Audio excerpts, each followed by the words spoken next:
Hogi Minaya umur 43 tahun ini dijadikan tersangka dan prosesnya sekarang dikejari. Ini benar-benar mengusik rasa keadilan kita. Bagaimana mungkin pembelaan diri karena ada penjambretan lalu malah dihukum?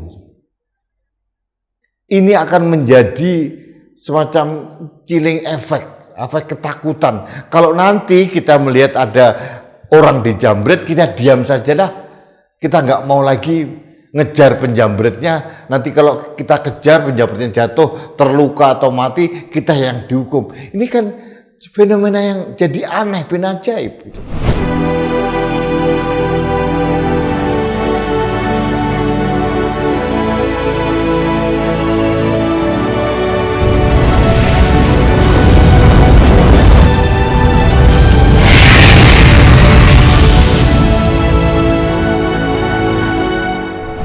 Halo sahabat Indonesia, kita bertemu kembali dalam Opini Rudi di Anak Bangsa Channel.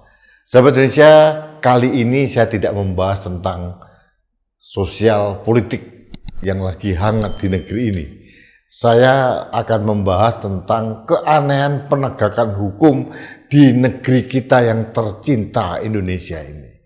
Rupanya keanehan penegakan hukum ini atau kejanggalan penegakan hukum ini terjadi di mana-mana. Saya termasuk mengalami. Sekedar mengingatkan, saya mengalami hal yang sama. Saya dikriminalisasi dalam penegakan hukum karena apa?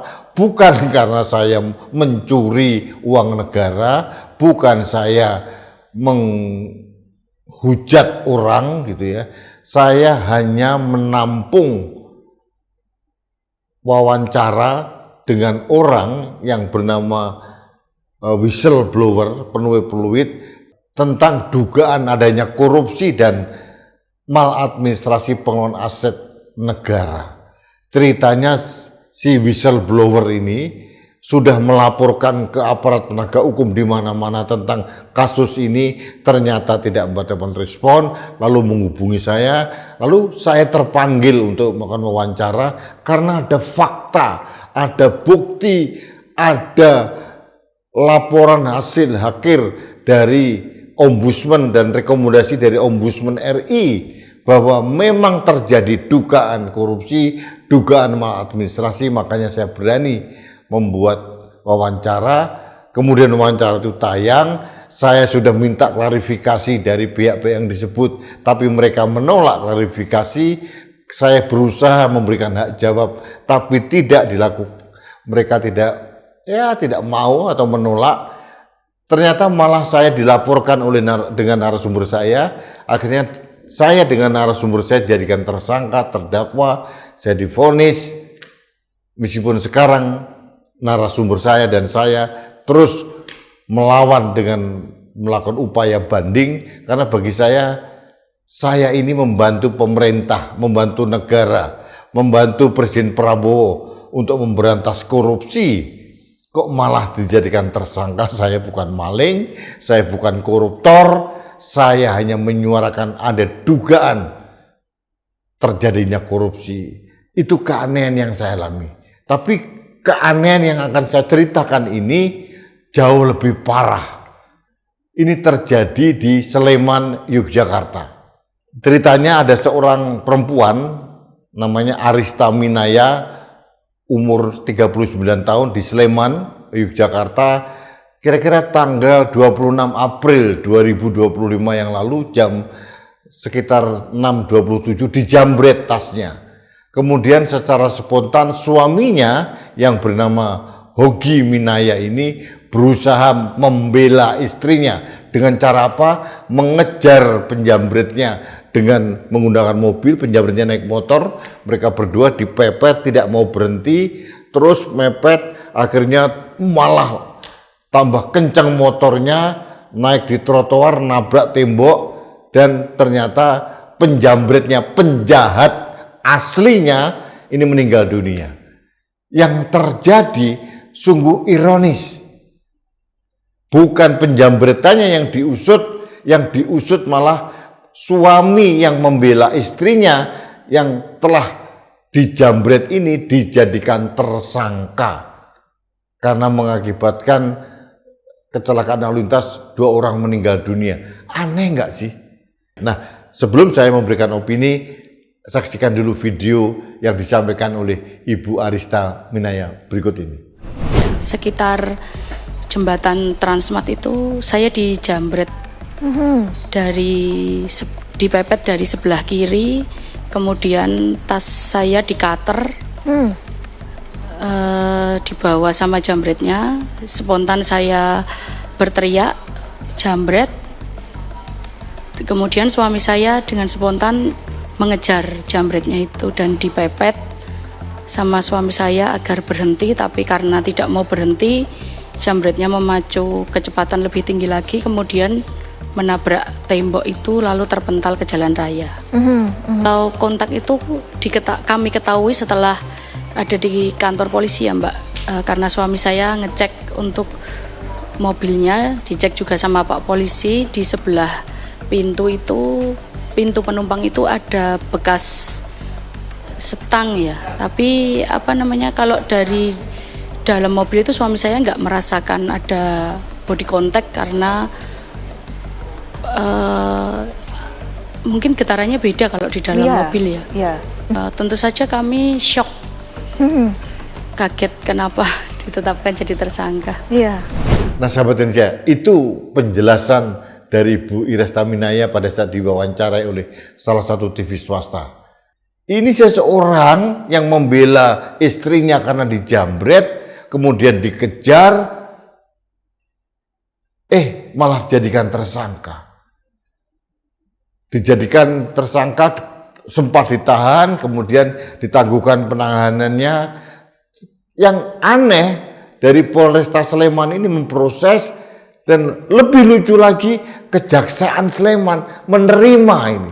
Ini anehnya luar biasa ini.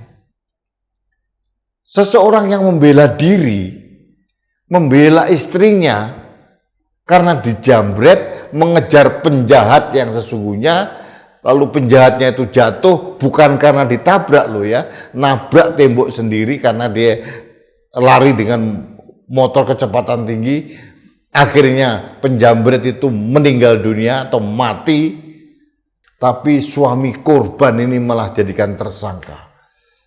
Hogi Minaya umur 43 tahun ini jadikan tersangka dan prosesnya sekarang dikejari. Ini benar-benar mengusik rasa keadilan kita.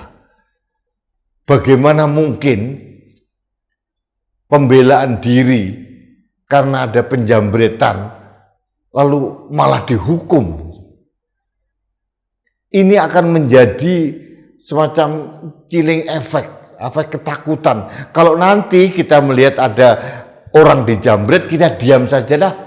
Kita nggak mau lagi ngejar penjambretnya. Nanti kalau kita kejar penjambretnya jatuh, terluka atau mati, kita yang dihukum. Ini kan fenomena yang jadi aneh, bin ajaib gitu. Mengapa Pak Polisi seolah-olah buta nurani, buta fakta? Penegakan hukum harusnya dengan kacamata nurani, dengan kacamata faktual. Bukan sekedar ada orang meninggal. Meninggal karena apa? Meninggal karena ulahnya sendiri, karena melakukan kejahatan. Analoginya begini nih. Ada seorang maling masuk ke rumah melalui genteng, kemudian dia tersengat arus listrik, mati, tuan rumahnya yang akan dibobol oleh maling itu malah dihukum karena lalai. Ada kabel yang terjuntai membuat maling itu mati. Ini kan jadi garuk-garuk kepala saya. Apa yang terjadi dengan aparat kepolisian kita maupun kejaksaan ini? Aneh bin ajaib. Saya bersyukur banyak orang memperhatikan ini. Termasuk pengacara senior Hutman Paris Hutapea akan membela Hogi Minaya. Saya bersyukur dan saya memberikan apresiasi yang sangat tinggi kepada Ketua Komisi 3 Habibur Rahman yang akan memanggil Kapolresta Sleman maupun Kajari Sleman dalam rapat dengar pendapat nanti untuk melihat kasus ini. Karena Pak Habibur Rahman juga bingung bagaimana mungkin orang yang membela istrinya karena dijambret malah dijadikan tersangka. Ancaman hukumannya 6 tahun. Sekarang dia ditahan di luar tapi pakai gelang GPS yang nggak bisa dicopot. Seperti teroris. Saya terima kasih Pak Habibur Rahman, terima kasih Anda luar biasa, sangat peduli dengan rakyat. Tolong luruskan pemikiran dari Kapolresta maupun Kajari Sleman ini. Karena bagi saya nggak layak dan ini menjadi presiden buruk. Seperti yang saya katakan tadi, nanti kalau orang lihat ada penjambretan didiamkan saja. Karena takut kita dihukum. Nolong malah dihukum. Inilah kalau penegakan hukum tanpa nurani. Dengan kacamata yang hitam buta. Saya bingung saya melihat kasus ini. Akal sehat saya terkoyak-koyak. Bagaimana mungkin orang yang menolong istrinya karena dijambret malah dipidana. Penjahat itu mati, bagi saya biarkan saja. Ini bukan masalah kemanusiaan. Karena penjambretnya itu juga bawa senjata. Kalau si ibu nanti terluka lalu meninggal, bagaimana jadinya? Gitu.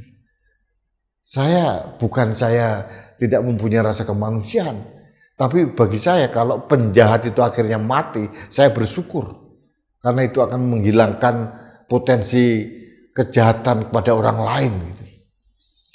Ini malah justru pembela yang dijambret, korban penjambret yang kebetulan istrinya itu malah dipidana, ditersangkakan. Jujur saya bingung. Pak Kapolri, Jaksa Agung, tolonglah. Ya, nanti kalau masuk di pengadilan, mohon hakim ini mempunyai nurani gitu loh. Katanya keputusan hakim demi ketuhanan yang Maha Esa. Hakim itu wakil Tuhan di dunia. Jangan memberikan hukuman yang semena-mena. Orang yang tidak bersalah dihukum. Orang yang membela istrinya karena dijambret akan dihukum. Seperti saya yang menyuarakan ada potensi kerugian negara malah mau dihukum. Ini kan aneh bin ajaib. Sekali lagi Pak Habibur Rahman, saya terima kasih atas kepedulian Anda. Saya memberikan apresiasi, tolong diluruskan dan saya menghimbau agar Hogi Minaya segera dibebaskan dan kasusnya di SP3-kan, dihentikan agar dia bebas sebebas-bebasnya. Bagi saya, Hogi Minaya ini adalah seorang suami yang sangat bertanggung jawab. Dia tidak layak dipidana sehari pun. Justru dia akan menjadi inspirasi kepada siapapun untuk melawan kaum penjahat. Jangan menyerah dengan kejahatan yang dilakukan oleh siapapun. Jadi sekali lagi, Pak Hogi Minaya, saya berdoa mudah-mudahan nanti setelah di Komisi 3 DPR RI, Pak Hogi Minaya segera dibebaskan karena Anda tidak layak dipidana sedetik pun karena Anda melakukan hal yang sangat benar. Itu menurut keyakinan saya. Terima kasih sahabat Indonesia, kita bertemu kembali dalam Opini Rudi selanjutnya.